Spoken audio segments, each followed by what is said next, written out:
I just met with some home sellers here in San Jose last week, and let me tell you, it was a wild conversation, but it's one that I have fairly often.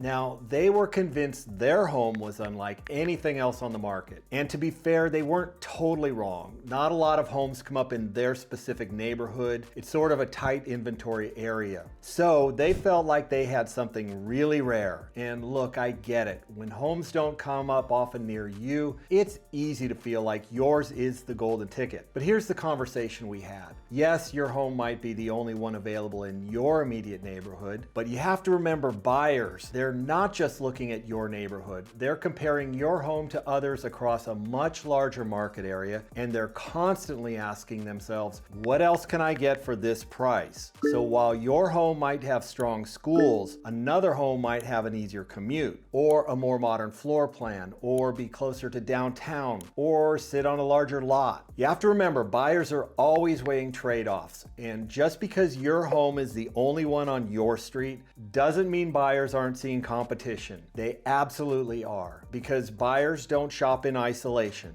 They shop by comparison. So even if your home feels rare, that doesn't guarantee demand. It just means you need to be smart about how you price it and how you position it. So let me back up for a second and break this down, because if you're planning to sell your home in San Jose, you need to understand the psychology of how buyers think and how that affects what your home will actually sell for. So here's the truth. Even in a so-called seller's market, buyers still have options. They are looking online day and night, scrolling through Zillow and Redfin. They're walking open houses, and they're running their numbers constantly with their lender. Now, they're not just looking at your home, they're comparing it to everything else in your price range. So the question becomes, why would a buyer pick your home over all the others they are seeing out there? That's where pricing becomes one of the most critical decisions you'll make. And I'm going to be totally straight with you here. Most homes that sit on the market too long are simply overpriced. Not because they're bad homes, not because they're in bad neighborhoods, but because the pricing didn't match the current market conditions. And remember, the longer your home sits, the more buyers start to wonder what's wrong with it. They assume there must be an issue, even when there isn't. So how do you avoid that? Let's start with the basics. There are three main factors that affect how much your home will sell for, and that's location, condition, and your list price. So let's go through these one at a time. First, you have location. Now, I'm going to be real with you. You're not going to be moving your house. So if your home backs up to a busy street, or it's under a flight path, or the house next door looks like complete trash, that is going to affect the price. And the same goes for school districts, traffic patterns, or proximity to amenities. The good news is location is already baked in when we pull comparable sales. Which brings me to our second factor, which is condition. This is the one that sellers often overlook because you've gotten used to your home. That peeling paint, you don't even notice it anymore. That old carpet in the back room, you've told yourself 100 times you'll get to it next weekend. But here's the truth.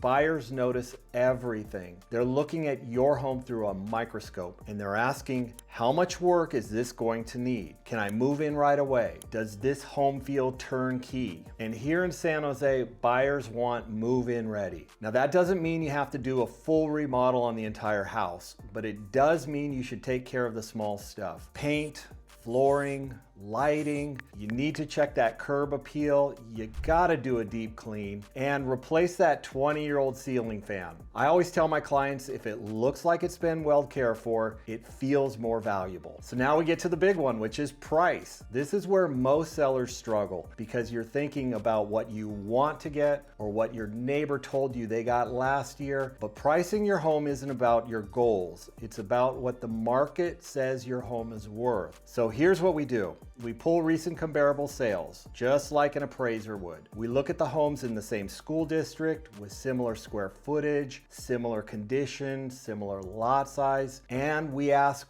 what sold, what's active, what's under contract, even what didn't sell. Then we take all that and we match it up against your home. Because here's the thing, buyers aren't going to overpay just because you feel your home is special. They're making offers based on data, not on emotion. So let me tell you something. I've seen again and again, most sellers overvalue their home for one of three reasons. One, they're comparing it to the wrong house. Two, they're focused on what they need, not what the market will actually bear. And three, they've already mentally spent that money. Listen, I've sat in hundreds of living rooms where someone says, well, our neighbor got 1.8 million and ours is way nicer. And then I pull up the comps and I show them that the neighbor had a full kitchen remodel, a bigger lot, and their home backed up to an open space, not a busy street. And it's a hard pill to swallow, but if you want top dollar, you've got to price it based on facts, not feelings. And here's another thing. Sellers don't realize buyers are more educated than ever. They're running searches, they're checking school ratings, they're comparing cost per square foot, and they're brutally honest, but not to your face. They're not gonna say your price is too high. They'll just move on. I've literally watched buyers walk into a home, look around,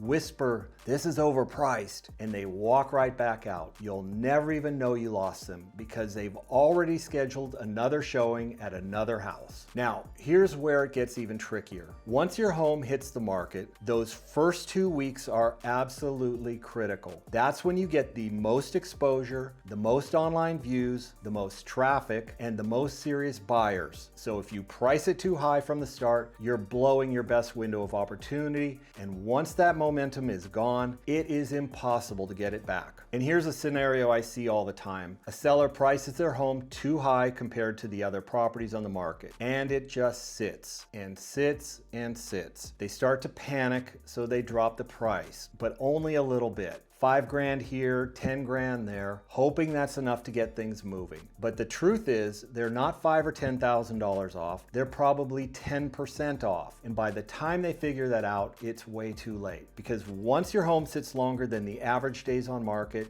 buyers stop coming completely, and the home starts to look stale. And then, finally, someone shows up, but it's not the buyer you'd hope for. It's a buyer looking for a deal, and they throw out a lowball offer way below what the home could have sold for if it was priced right from the beginning. And now the seller's stuck because they've already bought their next place, or they're relocating, or they're just tired of the process, and they end up selling for less than market value. And I say this all the time in real estate. Time is the true killer. Sellers underestimate it, but once that momentum is gone, it's hard to get back. And I'll be honest with you, when I'm working with buyers, I always tell them to go after stale listings because that's where the deals are. Those are the sellers who wouldn't listen to their agent, and now they're on day 60 or day 90 or 6 months in, and they are done. They want out. They're not negotiating from strength anymore. They're just trying to make a deal so they can move on.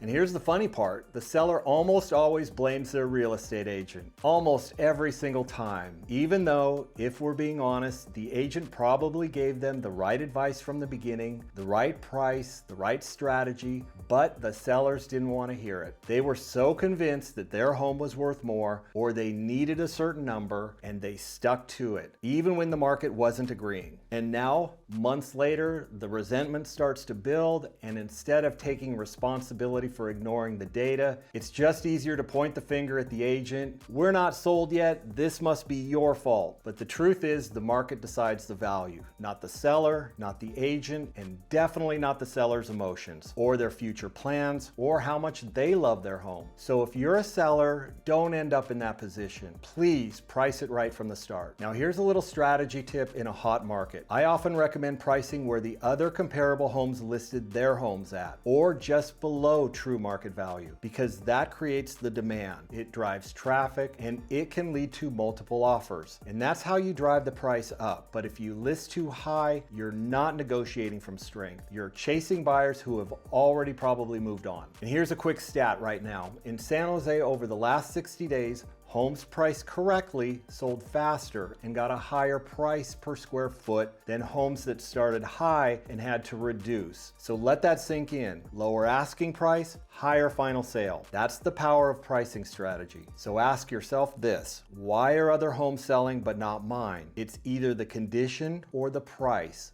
That's it. And you have two options here. You can upgrade your home to meet the buyer expectations or adjust the price to match the current condition.